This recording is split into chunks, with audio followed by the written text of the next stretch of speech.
아주 먼 옛날 프랑스의 작은 마을에 에밀리라는 소녀가 살고 있었습니다. 에밀리는 항상 모험과 자연을 사랑하는 아이였고 매일같이 근처 숲을 탐험하곤 했습니다. 어느 날 그녀는 무성한 나무와 향기로운 꽃들로 가득 찬 신비한 숲을 발견했습니다. 이 숲은 마치 마법의 힘이 깃든 듯했으며 그 어느 곳에서도 느껴보지 못한 특별한 에너지가 흐르고 있었습니다. 에밀리는 매일 그곳에 가는 게 습관이 되었고 매번 새로운 아름다움을 발견하곤 했습니다. 하지만 어느 날 그녀는 평소와는 다른 이상한 현상을 목격하게 됩니다. 숲속 깊은 곳에서 빛나는 나비들이 하늘로 날아오르는 장면을 본 것입니다. 나비들이 이끄는 대로 따라가 보니 그녀는 거대한 나무 한가운데에 숨겨진 작은 문을 발견하게 됩니다. 호기심이 가득 찬 에밀리는 문을 열고 들어갔습니다. 문을 통과하자 그녀의 눈앞에는 놀라운 광경이 펼쳐졌습니다. 그곳은 마법사들이 모여 사는 마법의 세계였던 것입니다. 마법사들은 에밀리를 따뜻하게 맞이하며 그녀에게 이곳의 비밀을 보여주었습니다. 이 세계는 매우 특별한 힘을 가지고 있었고 자연의 균형을 유지하는 역할을 하고 있었습니다. 마법사들은 에밀리를 그들의 친구로 받아들였고 함께 시간을 보내며 서로의 세계에 대해 많은 것을 배웠습니다. 하지만 시간이 지나자 암흑의 마법사가 나타나면서 이 평화로운 세계는 위기에 처하게 됩니다. 암흑의 마법사는 이 세계의 힘을 빼앗아 자신의 것으로 만들려고 했습니다. 에밀리는 마법사들과 힘을 합쳐 암흑계 마법사에 맞서 싸우기로 결심합니다. 그녀는 마법사들로부터 특별한 능력을 배우고 자신의 용기를 북돋아 전투에 참여했습니다. 마침내 에밀리와 마법사들은 힘을 합쳐 암흑의 마법사를 물리쳤고 마법의 숲에는 다시 평화가 찾아왔습니다. 에밀리는 그 후로도 마법의 세계에 자주 방문하며 자신의 친구들과 함께 새로운 이야기를 만들어갔습니다. 프랑스의 작은 마을에 사는 소녀 에밀리는 끝없는 호기심과 용기로 자신의 세계를 넓히고 진정한 친구들을 만나게 된 것입니다. 이 이야기는 에밀리의 용기와 사랑, 그리고 자연과의 조화가 만들어낸 아름다운 동화로 지금도 프랑스의 어느 숲속에서 전해지고 있다고 합니다. 두 번째 이야기 옛날 옛적 프랑스의 작은 마을 클레몽에 루이라는 이름의 소년이 살고 있었습니다. 루이는 모험을 사랑하며 항상 새로운 것을 탐험하는 것을 좋아했죠. 하지만 그의 부모님은 그런 아들의 위험한 모험심이 항상 걱정되곤 했습니다. 어느 날 루이는 마을의 오래된 도서관에서 읽은 책에서 신비로운 마법의 루비에 대한 이야기를 접하게 되었습니다. 전설에 따르면 이 루비는 소원을 들어주는 마법의 힘을 가지고 있으며 깊은 숲속에 잊혀진 성에 숨겨져 있다고 했습니다. 루이는 이 이야기에 흥미를 느끼고 마법의 루비를 찾아 나서기로 결심했습니다. 루이는 여행을 준비하며 필요한 물건들을 챙기고 숲의 깊은 곳으로 향했습니다. 숲은 어두웠고 곳곳에는 이상한 소리가 들렸지만 루이는 포기하지 않고 계속 나아갔습니다. 얼마 지나지 않아 그는 오래되고 황폐한 성을 발견하게 되었습니다. 성의 문은 낡고 삐걱거렸지만 루이는 과감히 들어갔습니다. 성 내부는 마치 시간이 멈춘 것처럼 고요했습니다. 루이는 거대한 홀을 지나 다양한 방들을 탐험했습니다. 그리고 마침내 성의 가장 깊은 곳에 있는 비밀의 방에서 마법의 루비를 찾아낼 수 있었습니다. 그러나 그 순간 루비를 지키던 검은 그림자가 모습을 드러냈습니다. 그림자는 루이를 막으려 했지만 루이는 용기를 내어 루비를 손에 쥐었습니다. 루비의 힘이 반짝이며 발휘되기 시작했고 순간 환한 빛이 성 전체를 감쌌습니다. 그림자는 빛 속에서 힘을 잃고 사라졌습니다. 루이는 무사히 성을 빠져나올 수 있었고 마법의 루비는 그의 용기 덕분에 이제 그의 것이 되었습니다. 마을로 돌아온 루이는 마법의 루비로 마을 사람들의 오래된 소원들을 하나씩 들어주었습니다. 사람들은 루이의 용기와 자비심에 감동했고 루이는 마을의 영웅이 되었습니다. 이렇게 루이의 용감한 모험은 그의 삶의 방향을 완전히 바꾸게 되었고 이후로도 그는 마을 사람들에게 큰 도움을 주며 살아갔습니다. 이 이야기는 루이의 전설로 남아 여전히 클레몽 마을 사람들 사이에서 전해져 내려오고 있습니다. 사람들은 마법의 루비와 함께 루이의 용기를 기리며 그에게 감사의 말을 아끼지 않았다고 합니다. 세 번째 이야기, 옛날 옛적 프랑스의 작은 마을 벨쿠무에서 마을 사람들은 생계를 위해 농업과 목축업에 의존하며 살아가고 있었습니다. 이 마을에는 특별한 재능을 가진 소년이 살고 있었으니 그의 이름은 마티유라고 했습니다.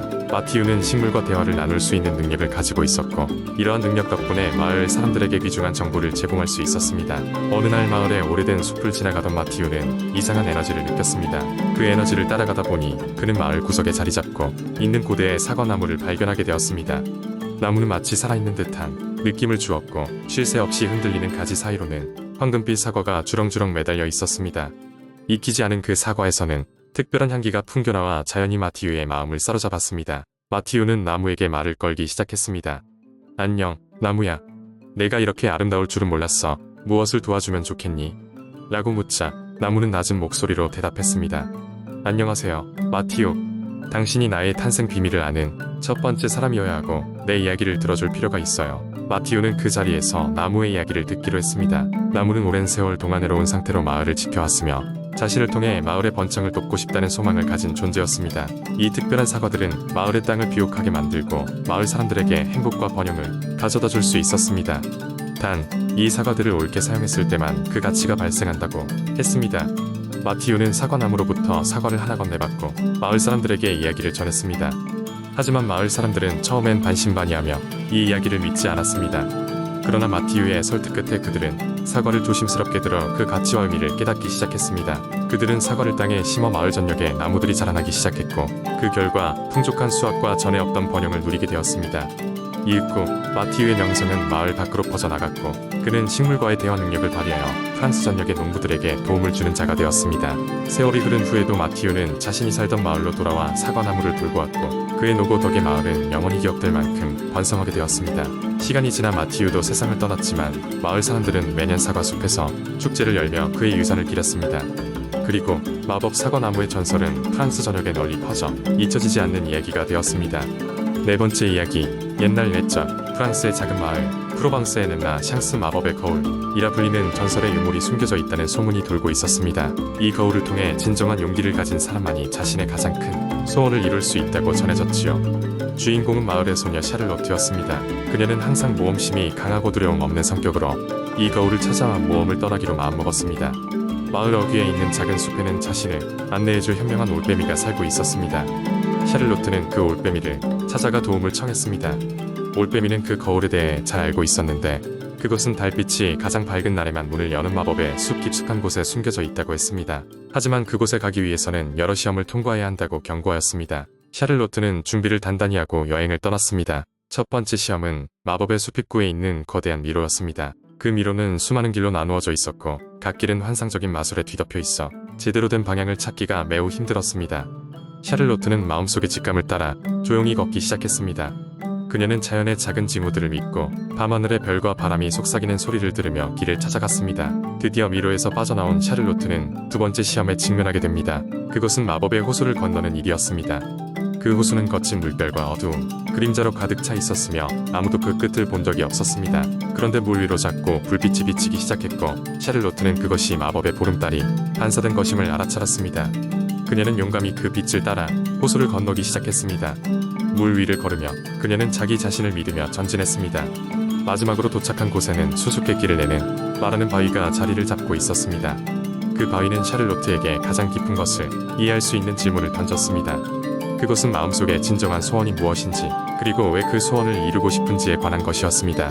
샤를로트는 잠시 자신의 내면을 들여다보고 자신의 소원이 가족과 사랑하는 사람들이 행복하게 사는 것임을 깨달았습니다. 그리고 그 순간 그녀의 진심이 바위에게 전달되었고 바위는 길을 열어주었습니다. 길 끝에는 아름다운 마법의 거울이 그녀를 기다리고 있었습니다. 거울 앞에 선 샤를로트는 자신의 소원을 직접 말하기 전에 거울이 먼저 그녀의 소원이 이루어졌음을 보여주었습니다. 거울 속에는 밝게 웃는 그녀의 가족과 친구들이 행복해하는 모습이 비쳐 있었습니다. 그렇게 샤를로트는 거울을 통해 자신이 가장 원하던 것을 이미 이루었다는 것을 깨닫고 마음을 든든히 하고 돌아왔습니다. 마을로 돌아온 그녀는 모두에게 자신이 겪은 모험에 대해 이야기하였습니다. 그 이야기는 앞으로 오랫동안 전해져 내려왔고 이러한 전설을 듣는 사람들은 누구나 자신의 가장 진정한 소원을 찾기 위한 용기를 가지게 되었답니다.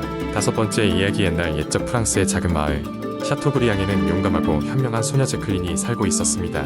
제클린은 그녀의 모험심과 지혜로 온 마을 사람들에게 사랑받고 있었으나 그 뒤에는 비밀스러운 미스터리가 숨어 있었습니다. 마을 근처에는 마법의 숲이 자리 잡고 있었고 그곳에서는 신비한 사건들이 벌어지곤 했습니다. 전설에 따르면 숲 깊숙한 곳에는 영원한 생명을 주는 루미에르의 샘이 숨겨져 있다고 했습니다. 하지만 그 샘을 찾기 위해서는 숲을 지키고 있는 신비한 생물들을 지나쳐야 했고 숲에 들어간 사람들은 누구도 돌아오지 않았습니다. 하루는 마을의 하늘에 거대한 무지개가 떠올랐고 그 끝이 숲 안으로 이어지는 것처럼 보였습니다. 사람들은 그것이 루미에르의 샘이 모습을 드러냈다는 신호라 믿고 숲에 들어가려고 했으나 감히 나서지 못했습니다. 그러던 중 용감한 제클린이 자원했습니다. 그녀는 먼저 마법의 숲에 대해 많은 책을 읽고 정보를 수집하였고 조심스럽게 숲으로 발을 들였습니다. 숲속은 바깥 세상과 전혀 다른 풍경이었습니다. 나무는 웅장했고 공기는 서늘하며 마치 따스한 희망이 깃든 것 같았습니다. 그녀는 지혜롭게 길을 찾아갔고 숲의 생물들과 친구가 되었습니다. 예쁜 나비 무리는 그녀에게 길을 안내했고 지혜로운 부엉이는 위험한 상황에서 길을 잃지 않도록 도와주었습니다. 마침내 제클린은 루미에르의 샘에 도착하였습니다. 샘은 찬란한 빛으로 빛나고 있었고 그녀는 그 빛을 온몸으로 느낄 수 있었습니다. 샘의 물을 마시자 그녀는 마을로 돌아갈 때 소중한 선물숲의 비밀을 담은 작은 은화를 받았습니다. 그녀는 그 은화를 마을 사람들에게 나눠주며 함께 지혜롭고 용감하게 살아갈 것을 다짐했습니다. 제클린의 이야기는 그 후로 세대에 걸쳐 전해졌고 그녀의 용기와 지혜는 샤토브리앙의 정신으로 남아있습니다. 마을 사람들은 자연의 신비로움을 존중하며 더 나아가 희망과 사랑을 빚어냈습니다. 이로써 용감한 제클린의 전설은 끝이 났으나 그것이 남긴 교훈과 용기는 프랑스의 동화로 오랫동안 기억될 것입니다.